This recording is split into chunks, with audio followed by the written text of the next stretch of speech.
Okay, that's fine. Okay, so as Noor kindly introduced me, my name is Dr.Ala Bashir, and I was born and bred in England, but I am from Iraq. Both my parents are from there. And essentially, this session is just going to be a quick walkthrough onto the changes in the PLAB1 examination, which is basically just one of two entrance exams to work in the UK as a doctor. And basically, we're just going to go over the changes, how it correlates to the exam changes in the UK, the similarities and differences, also what to expect on the exam day if you are to take the exam, and then finally, how it's like working in the UK and also advantages compared to working in different countries. So hopefully that makes sense. And yeah, let's make a start.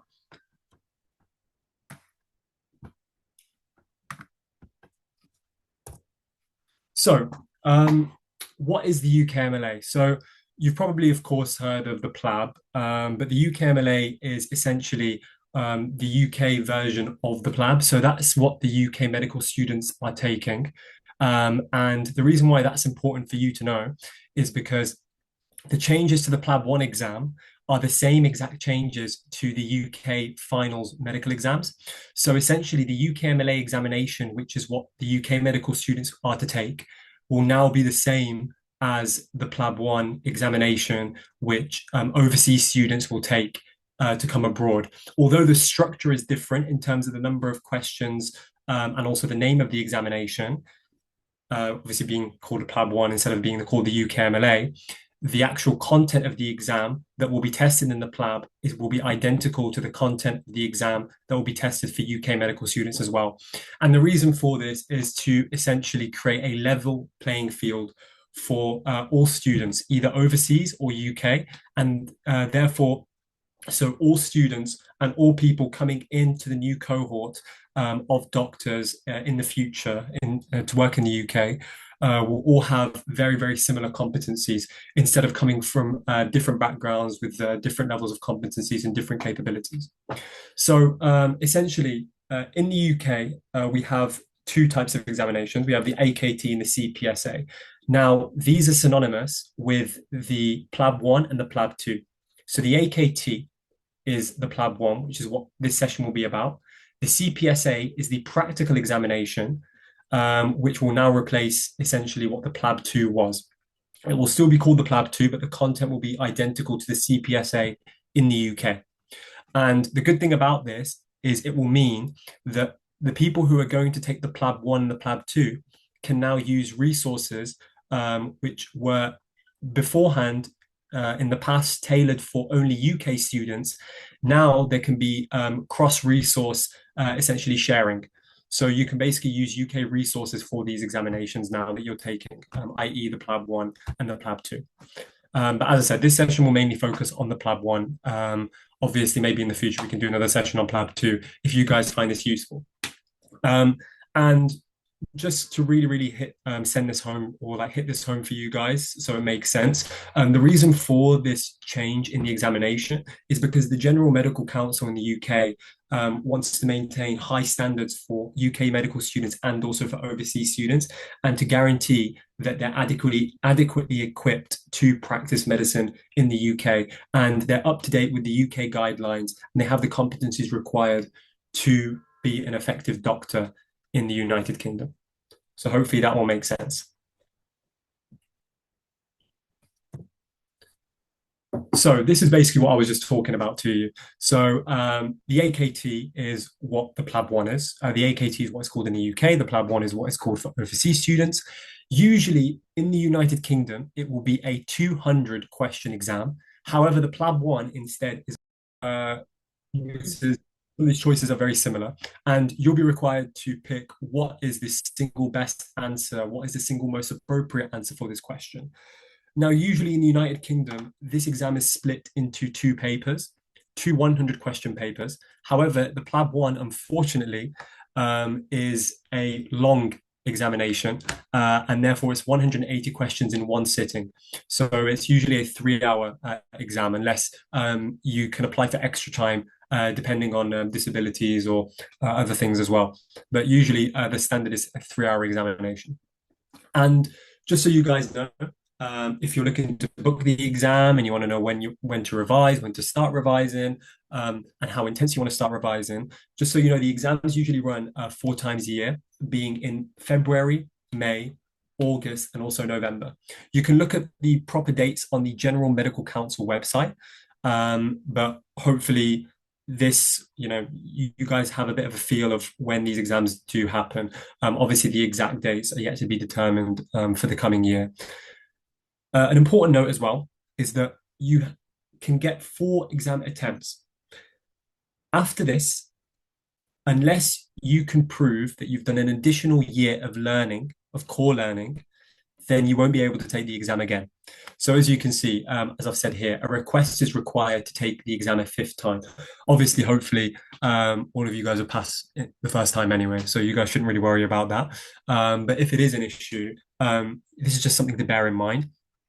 In terms of where the exam locations are, where the exam centers are, where you can take this exam, this link will take you to it. So hopefully these slides will be sent to you.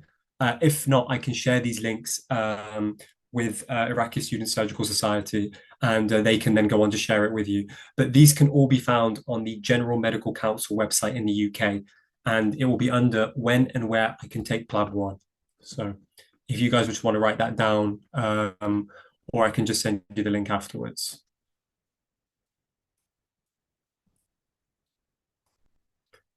So what do the new changes mean for you? So as we said, the UK is trying to raise its standards at the minute for doctors entering the country and also for homegrown doctors in the UK as well. The exams are becoming tougher in a way. And the reason why is because there's been a bit of a bad pattern in the United Kingdom where a lot of doctors will start work and they're very, very good at recognizing symptoms and recognizing patterns in patients and even managing patients sometimes.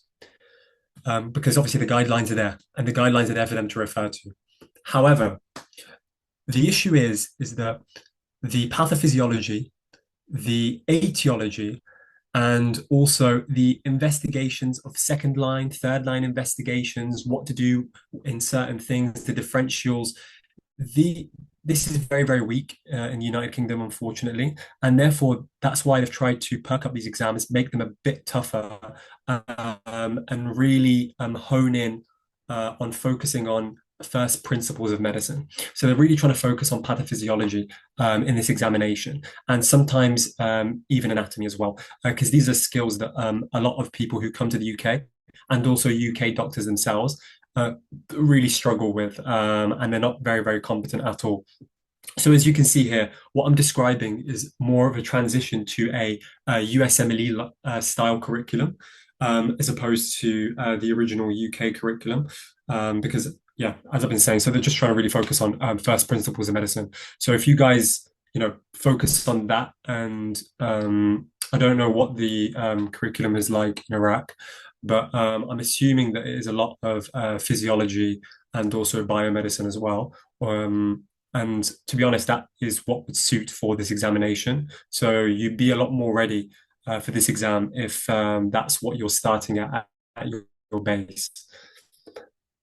And one other thing as well to consider is that in the United Kingdom, again, I'm not really too sure about the healthcare system in Iraq, but in the United Kingdom, there is a new role, and these people are called physician associates. Now, these people aren't doctors. However, they're very useful. They're very competent. However, a lot of doctors' places in the United Kingdom are now being encroached upon and also being, I guess, competitive with doctors, although they're not doctors. And the reason for this examination is to widen the already closing gap between clinicians, so actual doctors, and also their counterparts, who are these physician associates. So they want to make this exam to really, really distinguish a doctor and their clinical decision making, and that is what is, their protected knowledge, and that's what makes them a doctor, if that makes sense, against a physician associate. And you guys can search that up in your own time. It's essentially similar to a nurse, but a nurse who's studied more and their competencies are closer to what a doctor is. And yeah, that's the reason why this exam is so important, really. And knowing your first principles, really digging into your anatomy, your physiology, your histology, and all these kind of areas and strengthening them is really important. And as you can see here, my last point is just basically they want more doctors to rely on their clinical judgment instead of just sending for scans, sending for an echocardiogram, sending for ECGs, sending for all these kind of things. It's good to be very good at your clinical aspects. So, for example, examining the patient, if you can hear a murmur, if you can, what you can hear, what you can see, your clinical impression, and this is what this exam is trying to train, and this is what this exam is trying to test. So, the eligibility criteria for PLAB1. So, who can take the PLAB1 exam? Who is eligible to take the exam? So, there's two things really. Number one is you have to have done your medical school. So essentially, you finished your degree, right? You have to have evidence of passing your final exams that you finish your medical school, and that's evidence that you have to upload to your GMC account. So again, this is all on the General Medical Council website, and I hope that you guys can find that. And again, the links will be sent if there's any issue with that. So that's number one. And I'm sure all of you guys are in medical school, so that part should be done internally within the medical school. That's fine. The second thing to do, however, and what they want evidence of, is the IELTS exam. So the International English Language Testing System, or there's another equivalent examination called the Occupational English Test. So essentially, they just want evidence that your competencies in English are good enough for you to come and work in the UK. And yeah, I hope that makes sense. And just as it says below, once you've fulfilled all these criteria, you can go ahead and book the PLAB1 exam through the GMC website. And just so you guys know, the only place you can book it reliably is through the GMC online website. Please do not trust any other websites in booking it because these are not validated nor approved. Okay, so that's just a note for everyone in here. Okay. Now, on the exam day itself, a lot of people, of course, people get worried. They forget things. So I think, although it might sound silly, but I think it's just good to, just pick up on and just talk about really quickly. So, of course, it's appropriate to bring the following, stationery, so a pencil, an eraser, and a pencil sharpener. Please don't forget a pencil. I know, some people bring pens. I've seen some people bring green pens for some reason. Just bring a pencil with you and bring an eraser more importantly as well. So if you do think you've got something wrong, you can rub it out after, okay? Also, obviously, bring your booking confirmation and your proof of identification as well. And this is just an example of the following forms of identification that are acceptable when you're taking this examination. And now, what shouldn't you bring? Number one, a calculator or any other equipment. This exam should not be testing any mathematical skills. And if they are, it should be really simple maths. And usually if you do require a calculator, they will have some at the exam center. So please don't bring that. Wristwatches, there's no real point bringing one unless you really want to, but you'll be asked to take it off anyway. So it's probably best to just not bring one, especially if it's a nice watch. If it's a Rolex or something like that, you don't really want to be bringing it and then losing it or trusting it with the exam center. So yeah, that's just a note for you guys as well. And also coats, bags. Try not to bring any of these on the exam day. I get it; it's stressful. A lot of people want to revise on the way to the exam, stuff like that. But if you're caught with any of these kind of equipment, especially electronic devices, then you have a risk of, number one, failing the examination, and number two, never being able to take it again. So it's not really worth a risk worth taking. Sorry. And this is basically just a picture of just an example of what to expect on the exam. The reason why I've just put this in is just so you guys are aware of what to look for in the exam. So you guys aren't, the first day, the first time you're taking the exam, you're just going to be thinking, what the hell is this? Okay. No, hopefully now you've seen it. This isn't going to come as a surprise to you. This is what it should look like in the exam. And just for each question, as it just says there, you just mark your answers in the box of what you think is correct on the multiple choice. And as I said previously, you have 5 options for each question, and it's a single best answer.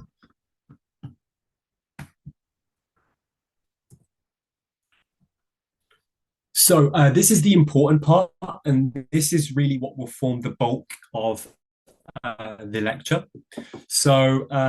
This essentially, I have two slides, or I think three actually, maybe. Just going over key resources that you should use when trying to revise for the PLAB1. And also, to be honest, some of these resources can also be used for the USMLE too. If you're interested in both, or maybe you're not really interested in the UK, but you're more interested in USMLE, I would still advise you to listen up because some of these are really important. The MLA content map. And essentially, what this is so the UKMLA, as we just talked about earlier, and the AKT and everything. The good thing is about this is that they've created their own content map for you with all the conditions and everything that you need to learn. All you need to do is click on it, as we can go over it right now. I can show you guys. If you just give me 1 second. Sorry, 1 second. Let me. So for some reason, the link is not working. That's okay, that's fine. But basically, it is, I can send you this link on the group chat. And basically what this link is a content map. So essentially, it's just a list of all the things that you need to go over for the examination, including not just including conditions, also including presentations. So therefore, differentials to think about, also statistical analysis, and also ethical conundrums as well. So ethical scenarios that will be good to go over. Examples of these, which we can go through right now. So they outline 3 domains, as I've talked about here. Number 1 is areas of clinical practice. Now, what that means is essentially this document that I've linked there will show you all the conditions and all the presentations, common presentations that will be tested on the examination. That's number 1. Number 2 is clinical and professional capabilities. So what this is basically talking about practical skills and procedures that the UK deem very, very important for overseas graduates to know. For example, inserting a chest drain. How to insert a chest drain, the physiology of how a chest drain works potentially, the indications for a chest drain, etc. Also, another example is catheterization. Knowing when to catheterize a patient, knowing how to catheterize a patient. These are all skills that could potentially be tested on in the examination, especially knowing the indication for these procedures and these practical skills. So that's something that's really important to know. Last but not least is this document goes over the areas of professional knowledge. What that means is it talks about the medical ethics in the UK. So, for example, when patients have a do not resuscitate form. So patients, if I can, give you a scenario. For instance, a patient who has come in with end-of-life cancer care. They're in palliative care and they have a do not resuscitate form. How would you approach that? What are the indications for a do not resuscitate form? When would you use one? Why would you use one? What is the ethics around a patient's refusal of treatment, and also a patient's demand of treatment? How to navigate these kind of situations? These are all situations that can be tested on in the exam. Another example is in psychiatry. So knowing the when to section a patient, the types of different sections that we have. So sectioning for assessment and sectioning for treatment as well. Some of these terms I know might be new to you, but it will be definitely good to look at some of the UK guidelines for this stuff. And it could definitely be useful. There we go. So my colleague has sent in the content map for it. So yeah, thank you for that, Jay. So you guys can go check on the chat and have a look at that while you're listening to the presentation. And another resource. So we've got BMJ best practice. So Jay, if you can just send that onto the chat as well, so people can look at that, that would be really useful. So the good thing about this is that you can get institutional access. So essentially it could be free for you, depending on your university. I'm not too sure how it would work for overseas students in Iraq, but it's definitely worth giving it a go. And to be honest, it's worth paying for as well, if you do have to pay for it. Because what this resource does is it breaks down exactly the physiology, the pathophysiology, the management, the investigations, what's first line and second line, and your differentials as well. It's a really, really good resource that breaks stuff down really, really easily. And it's digestible and palatable as well. So I definitely recommend having a look at BMJ best practice too. The good thing is too with this is that it just gives really, really detailed condition summaries. And I'm a person who really enjoys delving into a condition's pathophysiology, why stuff happens, the way it happens, how it happens, what causes it. These are all things that BMJ best practice touches upon. So I think it's something really good to look at as well. Yeah, so as you can see, Jay's nicely sent that onto the group. And I can just quickly show you, I think. So let me just show you exactly what I'm talking about, because I think it would be good for people to have a look.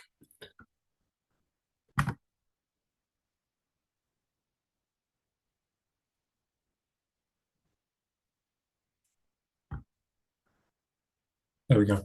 Okay. So, for instance, does anyone in the chat want to give me a condition that they're interested in? Anyone at all? Anyone can type something in or shout something out, and I can go type it, and we can have a look at how BMJ best practice is laid out. I'll give you like about thyroidism. Okay, perfect. So let's have a look. Graves' disease. There you go. So hypothyroidism. So let's have a look. So in the UK, we call it Graves' disease, by the way, just in case you didn't know. So there we go. It's the most common cause of hypothyroidism. Hence, it's usually synonymous with the name hypothyroidism. And so you can see, here's a summary of it right here. This is exactly what it is. This is a definition. And this is just a nice picture of it. The perfect thing about this is it talks about the epidemiology. Look how detailed it is. It's really, really good. And it shows you nice pictures of it as well. So for all the visual learners out there, it's really good. It tells you the causes of it. So this goes into the pathophysiology and the physiology of it, exactly what's happening, why it happens, what happens normally in normal patients, and then how you present pathologically. It also gives you a case history. So it gives you an example of a patient with the condition. It gives you an approach of how to diagnose these patients, the laboratory tests you need to do, the radiological tests, all these kind of things as well. And usually on physical examination, how they present. The investigations, it tells you the first investigations to order and the investigations to consider. And then last but not least, we've got things such as the treatment as well. It tells you exactly how to treat these patients. So hopefully looking at that was useful for you. So that's just one example. We can, yes, okay. So we've also got PlAB1. Now this is a really, really good question bank for you. And essentially, so if you guys learn from usually or consolidate your knowledge with doing a lot of questions, I would definitely recommend using PlAB1. PlAB1, however, I would not use that if you're thinking of doing USMLE. This is purely for UK medical students. And I think every single medical student in the UK has used this resource. It's really, really good. And the questions are really good at mimicking exactly how the exam would be. So yeah, that's something that I would recommend too, and having a look at. It's a £30 a year subscription, however, and that's for everyone. You can't get any institutional subsidies for that. But as I said, it's probably the best question bank for UKMLA like style questions. So yeah, I'd recommend having a look at that. And also you have the PLAB1 sample questions that are available on the GMC website too. More high yield resources. So we've got a whole list here. I'm not going to go through every single one of them. However, there's a few that I really want to highlight. And it's the following. Number one, for people who are really, really struggling with their physiology and their pathophysiology, knowing why conditions happen the way they happen, especially with neurology, because I know a lot of students really, really struggle with knowing the layers of the medulla and also the pons and just all these kind of things in the brain. I know it's really, really difficult knowing exactly where the nerves enter, when they decussate, all this kind of stuff, what they control. Ninja Nerd is perfect. He is a YouTuber who goes through all these really, really complicated cases and also complicated scenarios. And essentially, he explains them in a really, really succinct way that I would recommend anyone to go watch if you're doing USMLE or you're doing UK exams. He's actually American as well, so it's more tailored towards US exams. But I use him for the UK as well, and it's helped me out a ton. Um, a couple other things as well. The Teach Me series. So, Jay, if you can just put this in the chat, because I really want to show everyone um, this link, because I think it's really important. Because the Teach Me series have anatomy, physiology, they have obstetrics, so women's health, which, by the way, you guys, the UK loves women's health and mental health. They love testing on these topics. So, having a resource which goes in depth into obstetrics and gynecology, I think is invaluable. And I think it's really, really important. So, I would recommend definitely looking at that. Is even if you're applying for again the US, I'd recommend having a look at it because I think their resources are really, really detailed, and I think they're very succinct as well, and also very colourful. So it's kind of nice to look at. Furthermore, they go through pediatrics as well, and that's a topic which I feel like is very, very undertaught at university. So I think it would be useful to have a look at that as well. And it talks about the difference between pediatric physiology as well as pediatric, for example, fluid requirements in emergencies. So yeah, just stuff like that, which I think is just high yield topics that you wouldn't really find anywhere else unless, to be honest, someone from the UK told you it before the exam. So yeah. I think one other one that I'd like to touch on, which I think is probably the most important resource for you guys to use, especially if you're applying to the UK, is the NICE Guidelines website. So, Jay, if you can just pop that in the group chat and we'll take a look at that together as well. The NICE Guidelines, these are the guidelines that every UK hospital follows. Now, of course, each hospital has their own guidelines for certain things, such as antibiotics to use and all this kind of stuff. However, mainly the guidelines for the UK are the NICE guidelines. So if you want to know what the first line management is for staff, if you want to know what the first line investigation is, what the gold standard is for treating these patients, the NICE guidelines are the place to go. And usually whenever I use any of these other resources that are on here, I'll always double check it with the NICE guidelines and I'll make sure that it is correct what the other resources are saying. So you can basically use it as a truth teller, essentially. And you can use it or rely on it, sorry, for it to tell you exactly what's right and what's wrong. So let's go on the group chat and let's have a look. So these are the NICE guidelines. Okay. Does anyone have another condition? Anyone suggest anything which we can have a look at and we can see basically just what the UK guidelines are on them?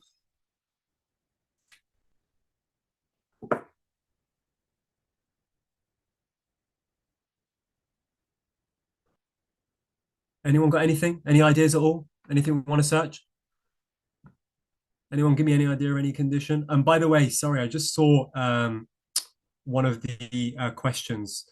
Sorry, let me just answer these. AML. Okay, we'll have a look at AML now. So just to Abdullah, can I use USMLE Step 1 resources for PLAB1? I would recommend nothing more than using USMLE Step 1 resources for PLAB1 because I think it really helps you build a good foundation of first principles in medicine, which will help you for the PLAB1. So I would definitely recommend it. However, I would obviously look at the MLA content map first, see what they're looking for in the examination, what they're testing on in the MLA examination or the PLAB1, whatever you want to call it. Look at that first. Then I would use the USMLE Step 1 resources to essentially teach you what they want you to be taught for the exam, if that makes sense. So yeah, because I think the American resources go a little bit more into detail. Docs, is it for studying? Yes. Yeah. So yeah, it's a good resource for studying. Yeah, sorry. I think Jay answered that. And yeah, let's have a search of AML. So acute myeloid leukemia. So let's have a look at just leukemia in general. Let's have a look. Okay.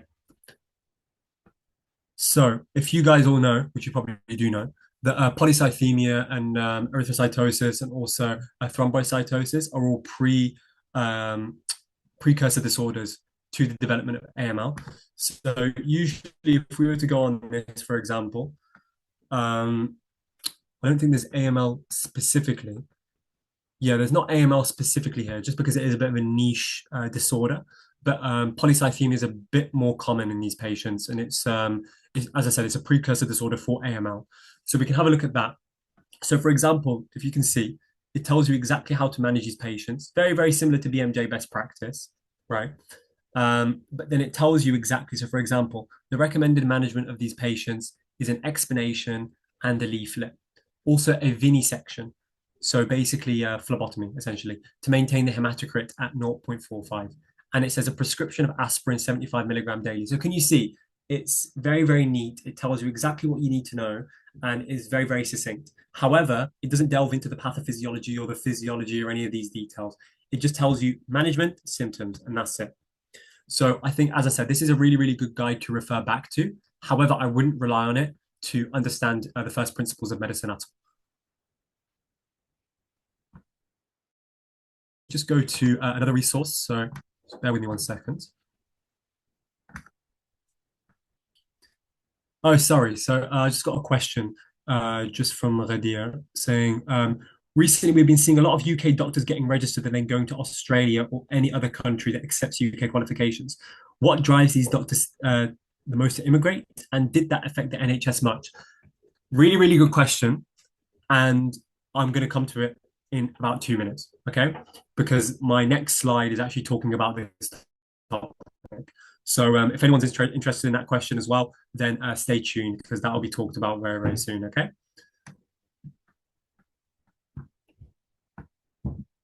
So let me just show you guys quickly the Teach Me series that Jay kindly sent. So if you guys can see, so let me just, there we go. Okay, 1 second. Okay, so as you guys can see, the Teach Me series has anatomy, surgery, physiology, obstetrics and gynecology, pediatrics and anesthetics. So let's click on the obs and gynae section, for example. Visit Teach Me obs and gynae. So let's go to some of the physiology. And let's go to menopause. So as you can see here, look, this then transfers you to Teach Me Physiology, although it is on the Teach Me Obs and Gynae website. And then it goes through in detail the hormonal changes during menopause, the vasomotor changes, the urogenital changes, bone density, and also defining exactly what menopause is.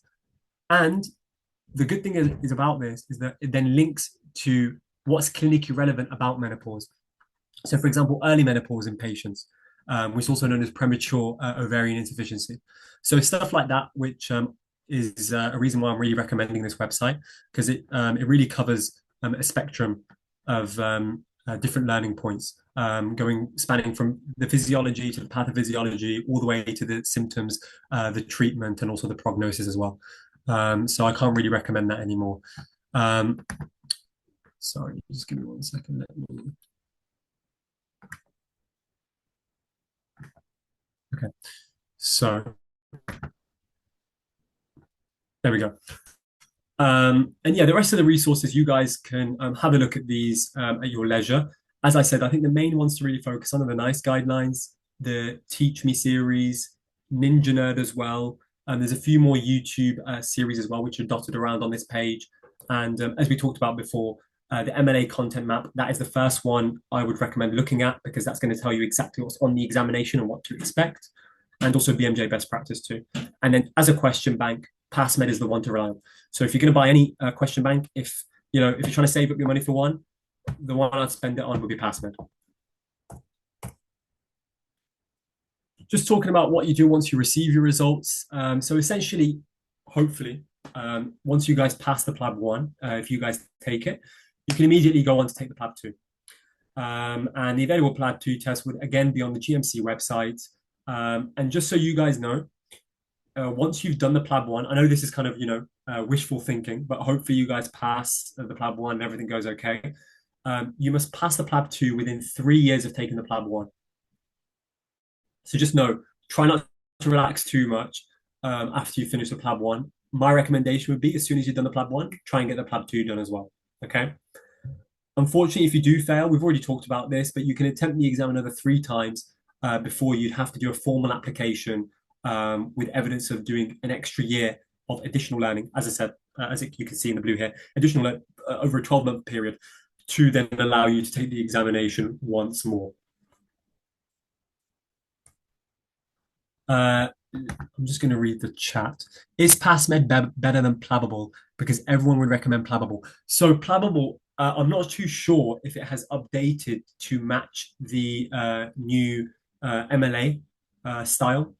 So if it has matched the new MLA style, then I would recommend looking at it and buying it if that's something that you're comfortable with.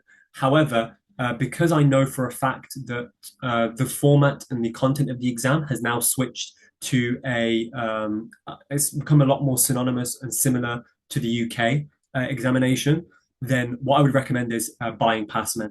As I know for a fact that all the medical students in the UK, every single one that I know, bought PassMed, and they're all doing well now. They're all doctors and they all passed. So there must be something good about it. So yeah, hopefully that makes sense. Obviously, if you guys have any more questions about the resources, I'm happy to answer. And this is just to answer what Radia was asking earlier, just about why to choose the UK for training. Why are UK doctors leaving to go to Australia?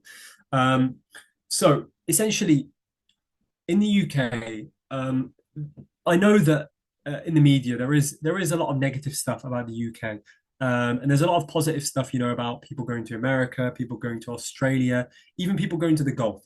And I'm going to break down exactly why a lot of doctors actually do come to the UK, and a lot of doctors stay in the UK. If anything, if you guys want to look at the statistics for the PLAB1 applications, they're skyrocketing because people do want to come to the UK, and people know that although economically there have been some difficulties recently with the NHS, in terms of the scope for private work, that's bigger than ever in the UK. So I know that working in the NHS is mandatory for at least a few years while you're doing your training. However, the end goal is, especially if money is the motivating factor, to work in the private sector. But I'm just going to just talk about quickly the advantages of the UK and then compare it to other systems, and hopefully that will make sense. So number one, you get prestigious training accreditation. So the UK, the only one that really competes with it is the US in terms of the strength of accreditation globally. So that's number one. And I think that's something that we can all agree on. Also, you have the opportunity to work at centuries old, but also very, very prestigious and well-renowned academic hospitals. So one example of this is anyone who's interested in ophthalmology. There is a very, very famous hospital called Moorfield Eye Hospital in the United Kingdom. And anyone who ends up working there or getting a job there, if you want to then go abroad anywhere or do anything, or even just as it looks like on your application, that is stronger than, to my knowledge, most other ophthalmology units or eye hospitals in the world, globally. So that's another thing. You have the opportunity to work at these academic hospitals, to train under some of the best doctors in the world, and them to mentor you as well. Because in the UK, there's a really, really big emphasis on mentoring and on teaching, and also just helping the younger generation of doctors who are coming in as a new cohort. So that's another thing. Also, the fact that there's a horizontal hierarchy, and what that means is, for example, in the United States, I actually have some family who work in the United States as doctors, and I also know people in Australia who work as doctors. And I know for a fact that in America, it's a much more vertical hierarchy. And what that means is you don't really get a chance as a resident to talk to your consultant and to learn from your consultant. You will only really be learning from the person who is directly the step above you. So, for example, if you're a foundation year one doctor or the equivalent in America, you only really be learning from the foundation year two doctor as a maximum. You don't really get to learn from the consultants directly. And that can be a bit of an issue because sometimes you want the expertise of a consultant around you. You want to feel safe on the wards. And that's something that, to be honest, in the UK, that makes me feel a lot more comfortable working here, is the fact that I have someone looking after me and someone who's my supervisor as I go on the wards. Another thing as well is for people who want a bit more flexibility. Some people's lives aren't just medicine. Some people want to do other things with their lives and outside of medicine. So, for example, starting your own company, going into property as well, also setting up, for example, your own clinics outside, maybe doing aesthetics as well.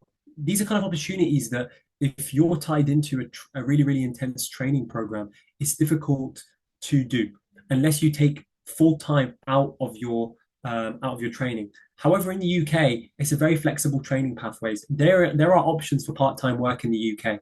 There are options for locuming, which means you can basically take years out and just pop into hospital and work whenever there's a free shift, makes some money at a very, very good rate, and then not work for however long you want to.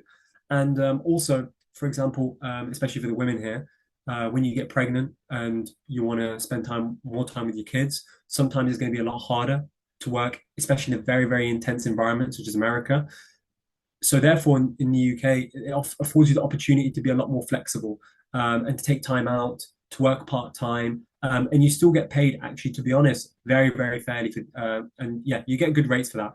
So that's another reason why I would recommend the UK. And I think that that's a factor that's a bit underplayed because people don't tend to talk about the quality of life of doctors. People just talk about, the money, getting to these high positions. However, what about your mental health when you're trying to get to these positions? What about your other life commitments, your partner, your friends, your hobbies? These are all real things to think about. So yeah, hopefully that makes sense. Also, you have opportunities to practice evidence-based medicine. And what I mean by that is the guidelines in the UK, they're a lot more, I guess, just straightforward to follow. Once the guideline is there, you can go and practice it, and you have the flexibility as a doctor to, experiment. You have the opportunity because you have a consultant over you. You have a consultant watching you. You have a consultant telling you what's wrong and also checking up on what you're doing constantly. Every single day, my consultant, when I do my work, when I do my ward rounds, he will check up on my ward rounds, see what I've done right, see what I've done wrong, give me criticism on that. And that's what truly makes you a better doctor. Also, compared to other places abroad, I know obviously the US and Australia, that's completely fine. But when you're working in, for example, the Gulf, sometimes they don't really have access to these specialist laboratories. So, for example, if you want to send specialized tests, and you have a scope to see very, very interesting cases. So, for example, in patients who have anthrax poisoning, if anyone's heard of that. So these are tests that you can send for in the UK. Whereas if you go to the Gulf, you don't really have the opportunity, number one, to see these kind of cases, and number two, to even be exposed to this kind of clinical medicine. So that's a different side of medicine that maybe some people haven't really thought of, and that's also interesting to think about. Finally, much shorter working hours. So compared to the US, of course, I'll go on to talk about Australia, but compared to the US, the training hours in the UK are usually an average of 48 hours per week. In the US, it is an average of 80 to 90 hours per week. So it's usually about double. So I know you get paid more in the US when you do become a professional. Just so you guys know, during the training and the residency, you actually get paid more in the UK than the US. It's only when you reach a consultant level that you get paid more in the US. So that's just for you guys to bear in mind as well, because I think that's important, and that's a lot of people do not know that. So imagine you're working 80-hour weeks and you're getting paid around the equivalent of about £50,000 a year, whereas in the in the UK, sorry, you're working about 48 hours and you're getting paid the same salary. So that's just something interesting to also think about too.